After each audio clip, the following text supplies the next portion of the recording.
We'll go ahead and call the meeting to order for the Appropriations Subcommittee on Economic Development. Welcome, Chairman Larry O'Neill. Glad to have you here. I don't think we have any other surprises. I'm sorry.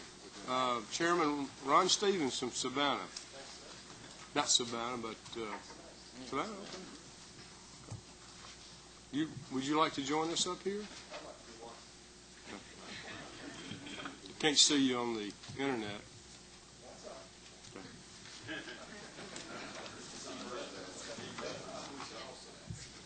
Okay, why don't we go ahead and start with the Commissioner Craig Lesser with the Economic Development. Commissioner, we're glad to have you and your staff. So, talking about the amended 06. Morning, Mr. Chairman. Morning. Chairman O'Neill, Chairman Stevens, members of the committee, good morning.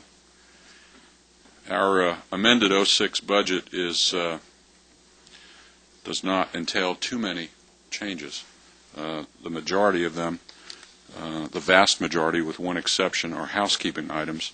The one exception is a request to provide funds to replace 2 motor vehicles for business recruitment activities. We have in our fleet 2 1997 Ford Aerostar vans, and as you know, members of the committee, we are escorting prospects around the state when they come in. These vans have significant mechanical problems. They are almost 10 years old, and quite frankly, they don't show very well for the state of Georgia. So we are requesting the amount there, which I think is in the neighborhood of, forgive me, Mr. Chairman, $56,000.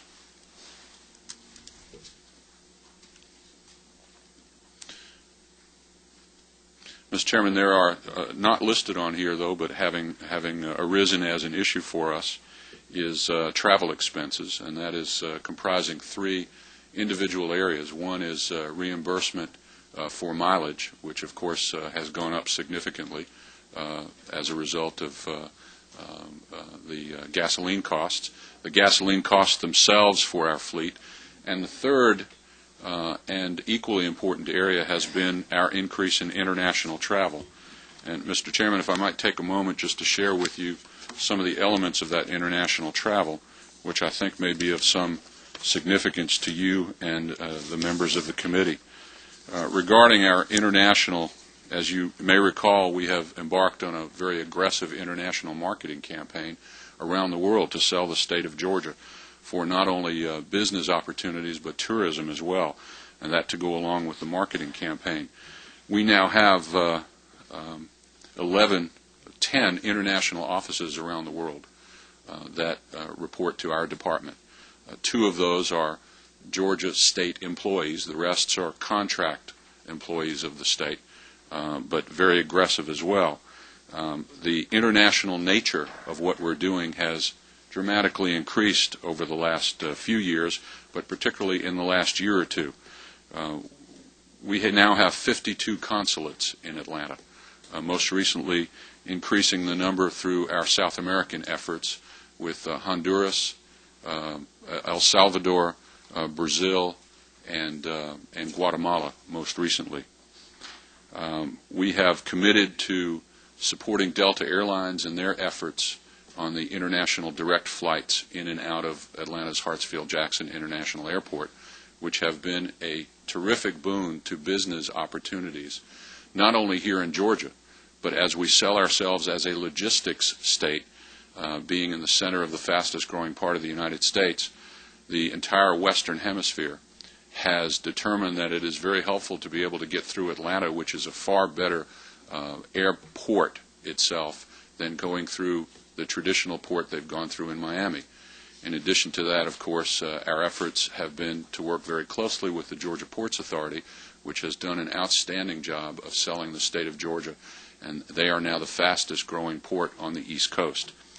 We also have 31 bilateral chambers, but most significant as it relates to our request here for approximately $120,000 is that our outbound and diplomatic missions to improve and enhance these opportunities increased from 8 in 2004, 8 of these missions, to 20 in 2005, and we expect that number to reach at minimum 25, maybe even 30 during the course of this year.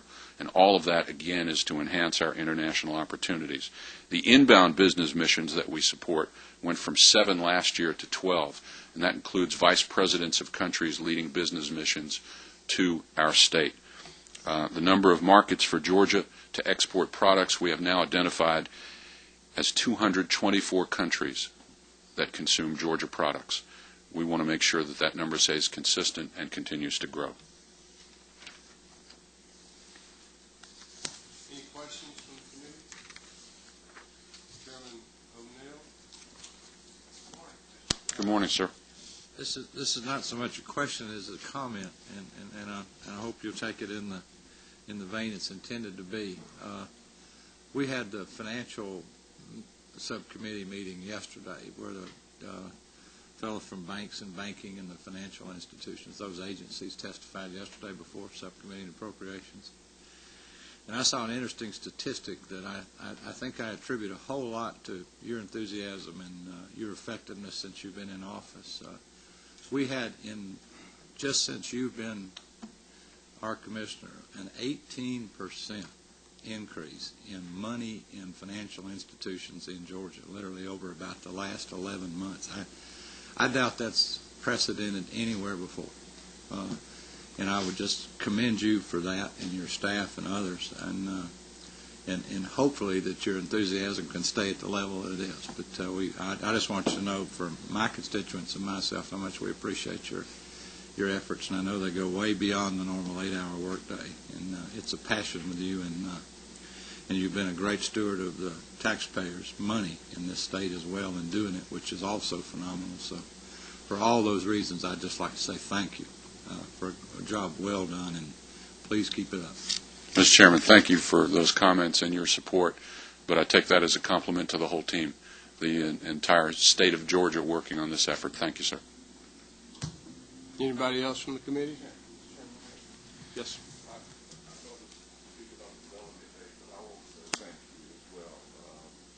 The governor was in Columbus on yesterday, and I see Representative Smith here. He was there yesterday as well at our chamber meeting, and had not been for you and the department and the governor and all those working in Columbus on the economic development with AFLAC, we would have seen the loss of 2,000 jobs in that region. And my hats off to the department, and I just want to thank you for your leadership in that area. Appreciate that. Thank you.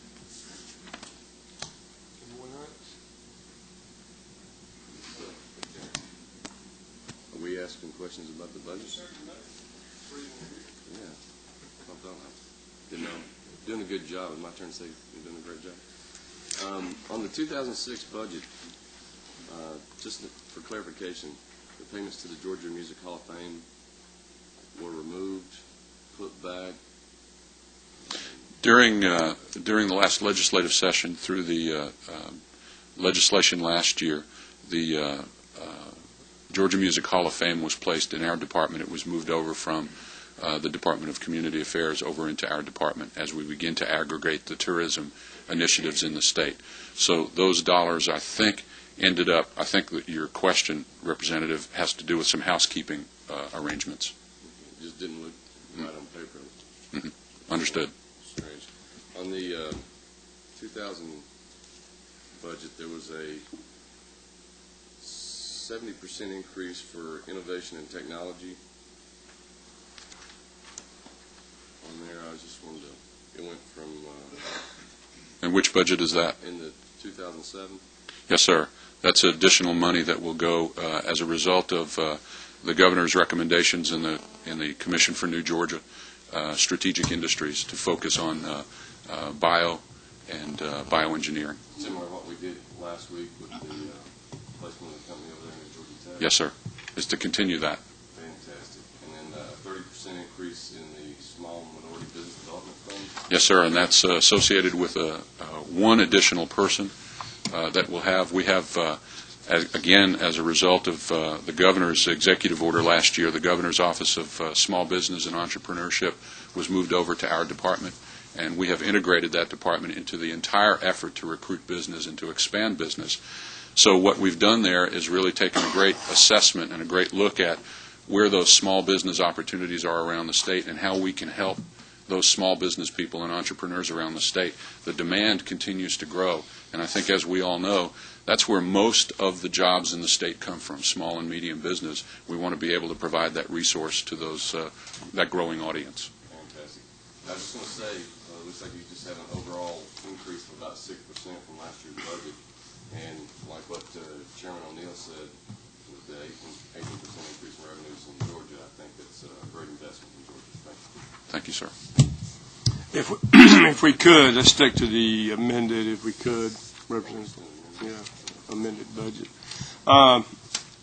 Commissioner, I hadn't totaled this up, but lines 128, 29, 30, 31. What's the total on those realignments?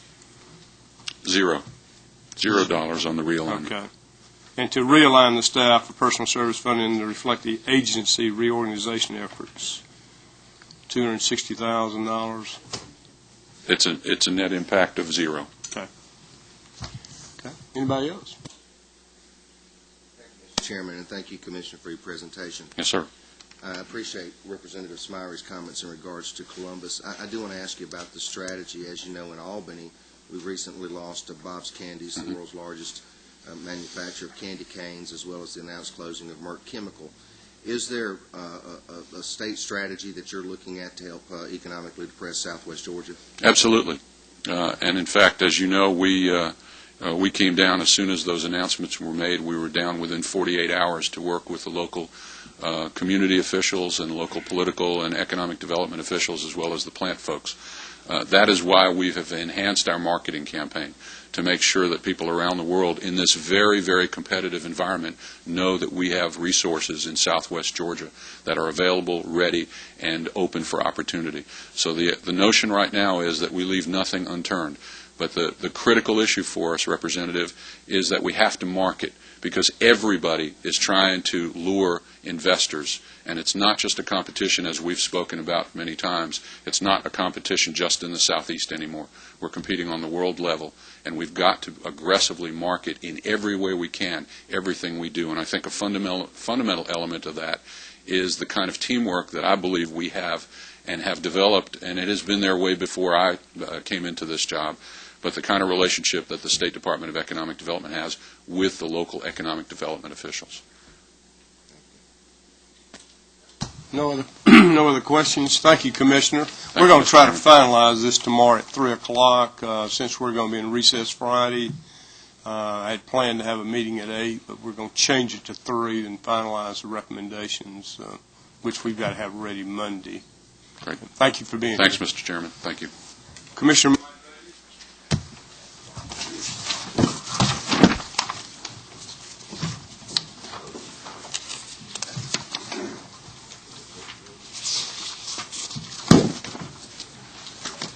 Thank you, Mr. Chairman. Committee Chairman, good to see you all. Great to be here. Didn't have any burning trucks on the way in on I-85, so got in here. I just have to tell you, it's this process. It's such a good process, this budget process. I appreciate the governor challenging us as agency heads to look at what we do and to do it better. And I appreciate you all as you help us make these documents even better. So it's great to be here. I'm on page 31 of the governor's budget, and that will be, and I'm going to really only discuss two different things, would be the tracking document, item 10,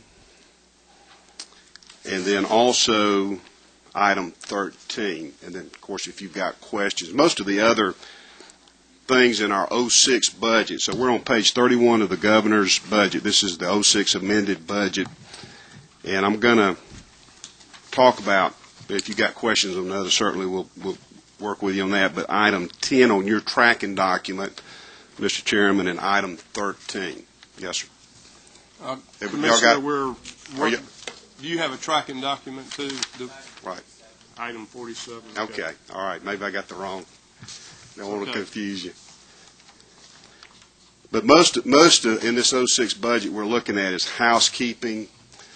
We've got two great agencies that are passed through. One is GFA and Greta, and of course they'll talk about their budgets here in just a moment, and it is attached to us administratively. So I'll let them talk about that. You'll see on the REBA funds, which is on the state economic development, the increase to $6 million. And once again, I applaud Craig and his staff, the local folks. We're really looking. This is about jobs and opportunity. This is deal closing money, incentives, and we've had just talking about partnerships. I really have enjoyed the partnership with the Department of Economic Development as we work together with communities to bring those jobs and opportunity to fruition. And so that is an increase, but I think I applaud the governor for that increase, and looking forward to working with the Department of Economic Development to make that a reality. The other item on the payments to the Georgia Music Hall of Fame, as you know, we transferred that to the Department of Economic Development. We completely supported that. We think it fit, with their strategy for tourism. And I'll have to say, if y'all haven't been down there, that's a great. How many of y'all have been? If you haven't had a chance to go there, it's just a great facility, and they got everything from the Gold City Quartet to Leonard Skinner down there. There's some good stuff, but that's a transfer of, I think we're looking at $767,039. So, Representative Forster, that's what you were alluding to. So those are the two primary changes in our '06 amended budget. And once again, I just want to say, having served in the House with several of y'all and also over in the Senate, just appreciate what y'all do with this committee, and thank you for helping us move Georgia to that next level of greatness, which we all want. Questions? Anybody? Okay, Representative Forster. Yes, sir. Commissioner Beatty, on the payments to the Georgia Environmental Facilities Authority, it went from 700 to 900. There was a 30% increase for GFA. Yeah, if it's okay, I know they're going to be coming up, but I want to give a little commercial for GFA because I'm on that board. When I look at an agency, an organization that's really impacting our state, was stepping out, working not only with the city of Atlanta, but I was trying to think the little cities of Tai, and it's all over the place. And these folks just do a tremendous job, and I appreciate what they do. And he'll talk about that. We were in the board meeting yesterday, and their responsibilities are growing, and they're having even a greater influence throughout the state. Yeah, I've had to call on them a couple times, and so I was kind of glad to see that. Yes, I just sir. want to see what the specifics were. Yeah, I enjoy being on that board and working with them. And Paul Burks is we're probably not paying him enough. So. Thank y'all. Thank you, Yes, sir. thank you. Mr. Burt, would you like to come up and address the committee, please? Mr. Chairman, I would like to thank you.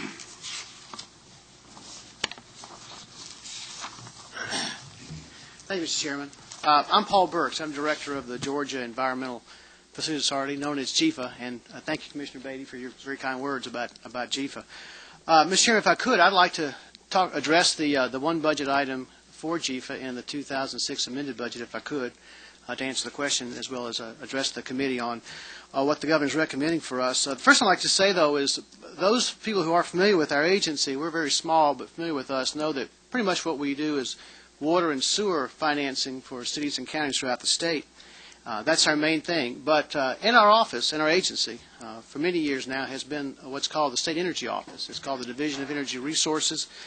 The state's had an energy office really in effect for about 30 years now, and I worked in that office for many years.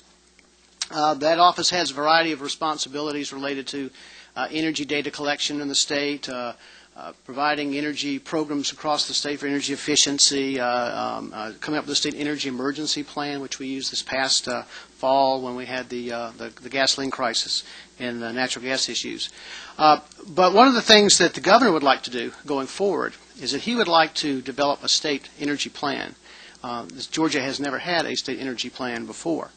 And in part of that, to get that process started, and this is obviously after the impacts of Hurricane Katrina and Hurricane Rita, as you all know, because as you all well know, the impact it had on gasoline supplies in the region, and the impact it's had on natural gas and pricing in the region, and other impacts it will have going forward as far as future planning is concerned, looking at the cost of these fuels and the availability. And so as a part of that, what the governor wants to do, he announced this in October, he wants to develop a state energy plan over the next few months to a year. And to get that process started, he has put a recommendation to you in this budget, fiscal year 06, to add $200,000, which would come to our agency if approved by you, for us to begin that process of putting together a state energy plan. That's the reason for the $200,000. Any questions from the committee? Yes, sir. Mr. Chairman. I was just checking sort of off the 06 budget. In Ringgold, we have an interceptor project with Moxon Bend, Chattanooga. Were we able to coordinate that through GFund? Not recently. Look at Greg. Not late. We do have a project we did a long time ago up in that area, but not recently. They have not contacted us recently. They're going to need some help coming up. Thank you, Mr. That'd be great. Love to work with them. Any other questions? I have one, Paul. I know you issue a lot of these bonds for cities and counties, and I guess some authorities. Is that true? Well, the way it works is we don't really issue bonds. Okay. The state sells bonds for us and provides us the GO bond funds, and then we can make loans to any city, any county, any water authority. So we do work with all three. Let's see. I've been here 12 years. Has anybody ever defaulted in paying? No, sir. No, sir. We're proud of that. Everybody, we have some slow pays from time to time, but we work with them and get them back in the system, but we've never had a default. What recourse do you have back to a city or county?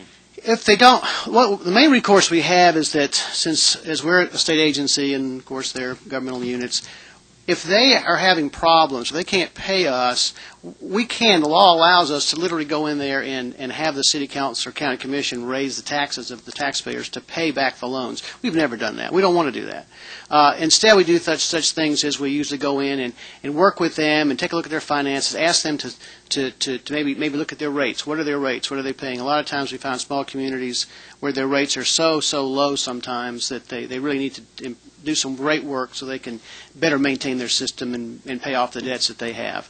So a lot of it we do is just sort of working with them to come up with a plan that works for them. And a lot of times we can refinance their debt somewhat over time if they've got themselves too stretched out. But we've never had a default, and we don't want to have a default, so we'll work with them. What if we had a Katrina hit Savannah, or I'll use a tornado hit Gainesville, which they have in the past? What would you do? As far as a catastrophic loss of paying, or New Orleans situation could be 5-10 years out. What would the state do? As far as the water and sewer is concerned? Yeah, and paying a debt. What? Well, usually when you have something that's that catastrophic, that's when the federal government steps in through FEMA. And through FEMA and through the other federal agencies, they actually can go in, depending on the cost, they actually can go in and rebuild all the water systems for communities. And so by doing so, they would, in effect, rebuild those systems. And as that city gets back on its feet, then we would work with them to get our money back for the loans that we've made to them. Plus, I'm sure they have insurance on some of their facilities as well, beyond just the federal disaster. For instance, a good example of this is in Macon. When the 94 flood came through Macon, their water treatment plant was pretty much destroyed by the flood. It was about a $90 million facility, and FEMA, in effect, rebuilt their facility for them and at no cost to Macon. That's good to know. No other questions? Thank you for being with us today. Yes, sir. Thank you for having me. Thank you. Commissioner of Agriculture, Mr. Tommy Irvin.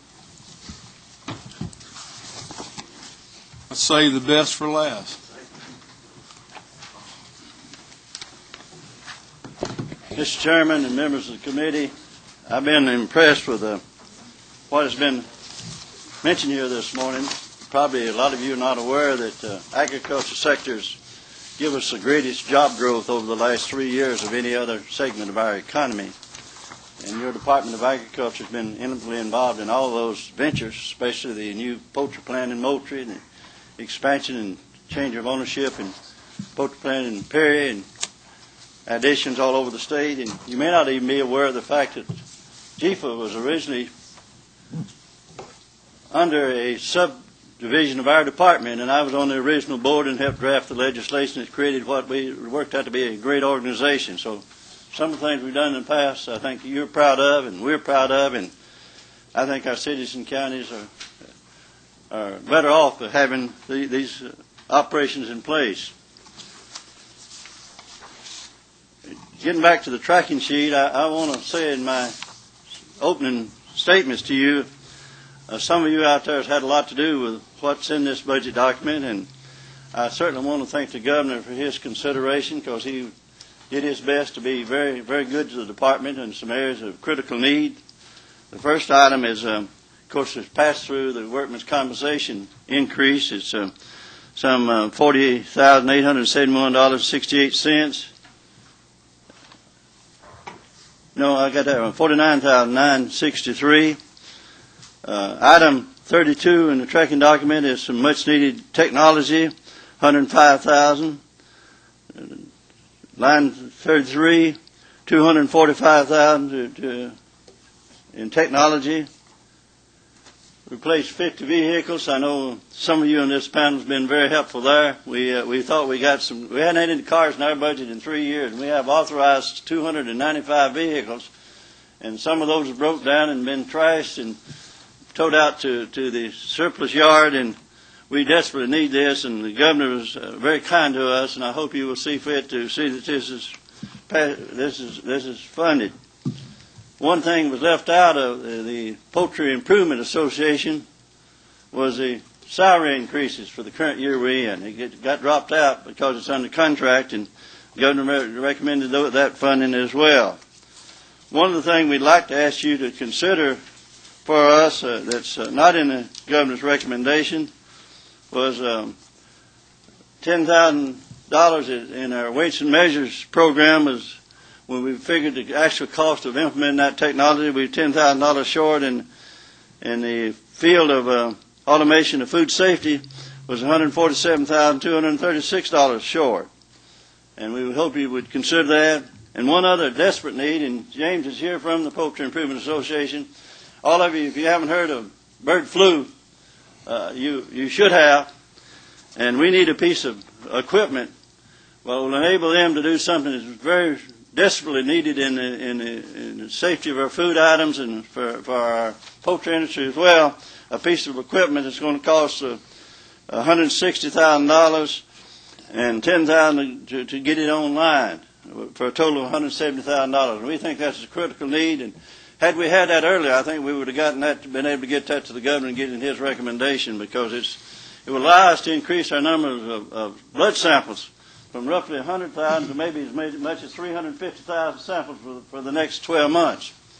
And if anyone knows about trying to track and ascertain when something might break out, it would be very harmful to our public and to our industry.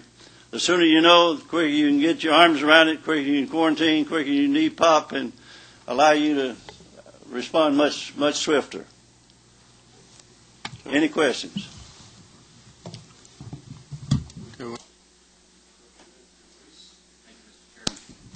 Commissioner, on the additional request of $170,000, if that is approved by the committee and your department's granted that $170,000, will that $170,000 accomplish everything that you're needing to accomplish, or will there still be other needs for additional staffing or additional training or other support type of equipment? Major thing this equipment is going to do is take some pressure off of staffing. Okay.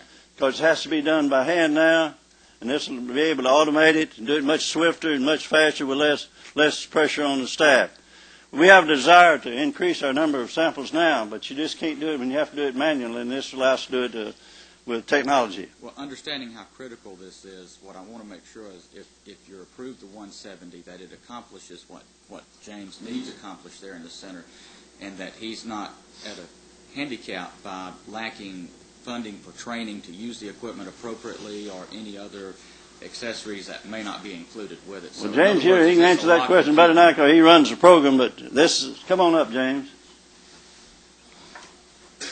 Sometimes we approve these things and then we later find out something was missing and you couldn't use the equipment the way it was intended to be used. So. Just to emphasize the importance there on the...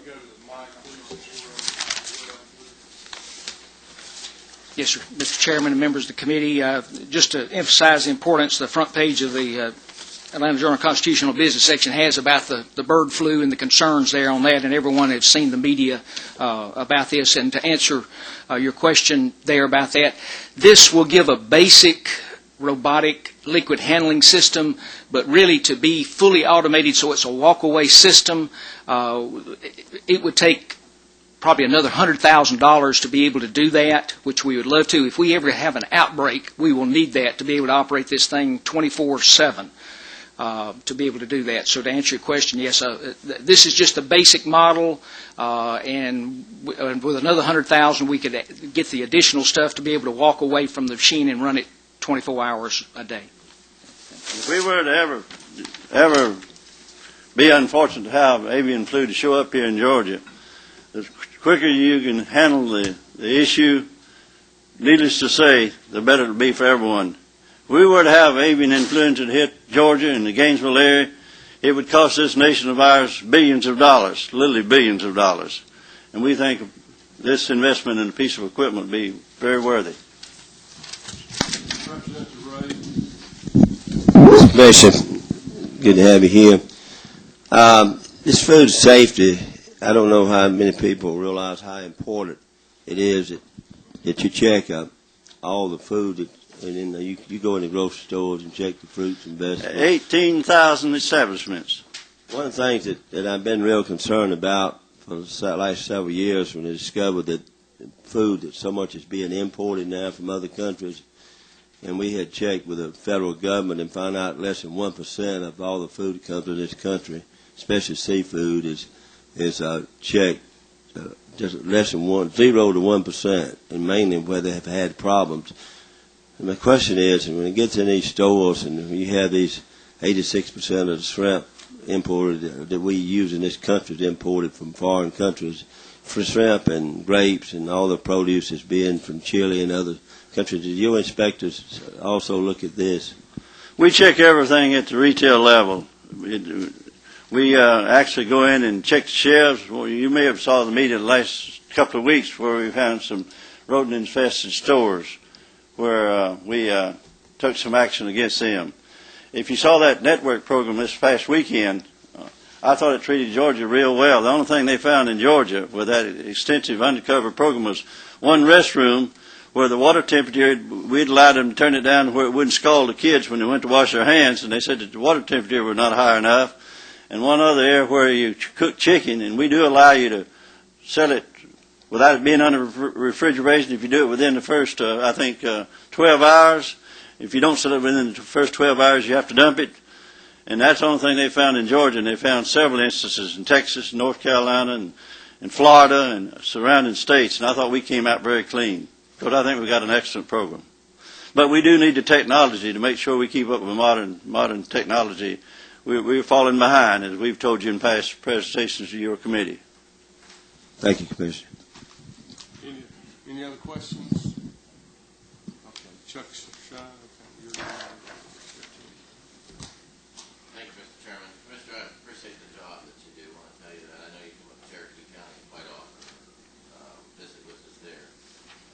The items that are on the additions to the governor's recommendation, these came up after the submission to the governor? We think on the question of the technology, we think they computed the wrong figures and come up short. That's what the budget folks over there tell us. I think the governor would have recommended those. The only thing that's new in that recommendation is this piece of equipment, and we got that request after we had already submitted our budget. Okay. All right. Thanks very much. Commissioner, what are the odds of avian flu hitting Georgia? What do y'all feel like the odds are? Well, Mr. Chairman, as you well know, when we had the low path up in the eastern states, Maryland, Virginia, Pennsylvania, we put in some very stringent requirements of sanitation and movement from farm to farm. We did not allow movement from farm to farm, and we escaped the bullet. because of our precautionary measures. We will have those in place if it shows up anywhere else in the U.S. But most people say it's not a question whether, it's a question when we'll have it here. So it's a worldwide epidemic. I don't think anybody can tell you that they will escape it. I always want to make sure we have everything in place. If it does hit us, we can immediately respond, we can immediately quarantine, we can immediately depop, and we can keep it from spreading. Because in states, in nations where they have the spread, they have no program to nip it in the bud before it has a chance to expand. I'll tell you about the hoof and mouth disease that, as you know, went on in England, I guess 4 years ago now. When I went over and met with that health division, made several recommendations. One of the major recommendations I made, Parliament approved it. They did not act swiftly. It was some 13 days after they found out they had it before they began to deal with it. You cannot allow a lapse of time. You got to have places, technology, and program in place to deal with it immediately. And I think we have that. I feel we have as good as there is anywhere in the world. Matter of fact, I hadn't worked out the details, but the ambassador of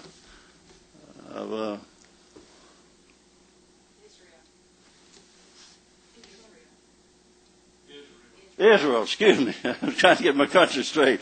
Ambassador of Israel has asked us to send one of our staff over to help teach them how to deal with this, and we can work out the mechanics of it.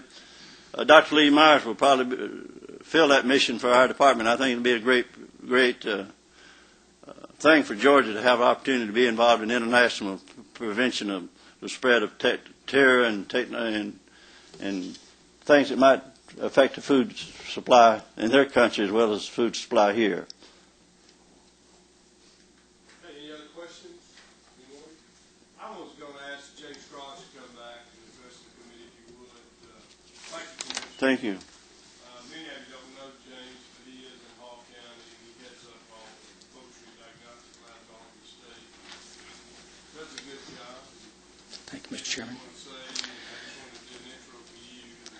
I appreciate that very much. Our staff is working very, very hard there with this avian influenza situation going on.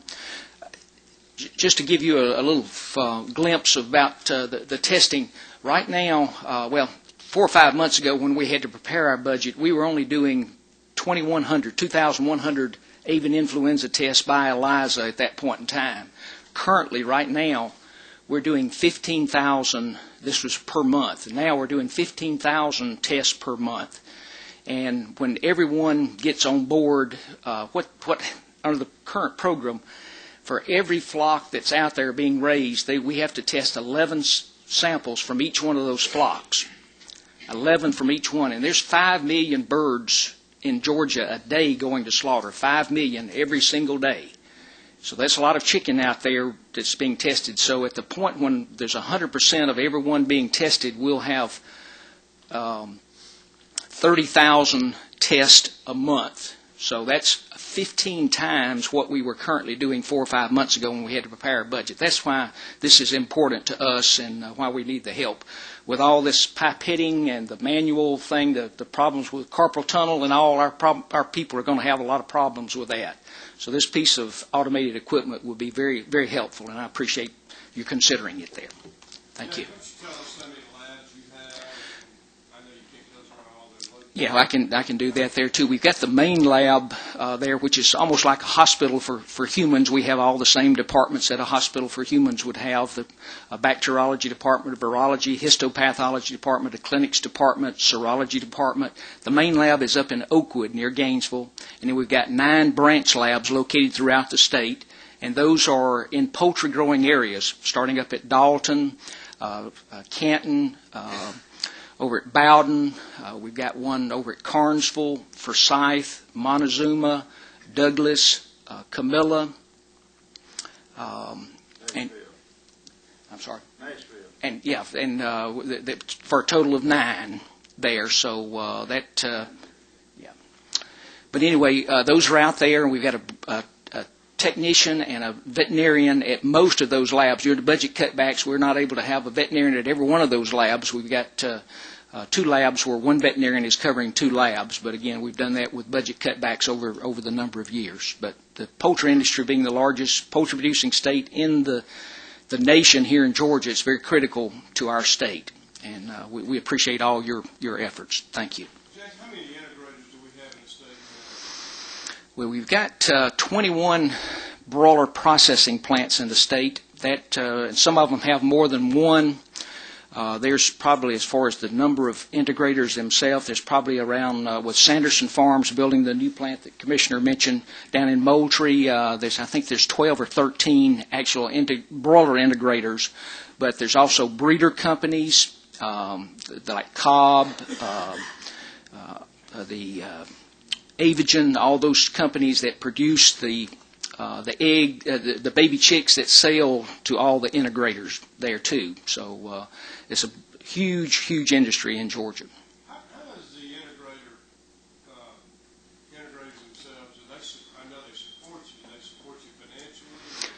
What do they normally do? Okay, and what we do as far as diagnostic cases for the labs, that is a free service there. Any diagnostic, even someone in the backyard that has a chicken that has a problem can bring it to us. We want to know where the diseases are.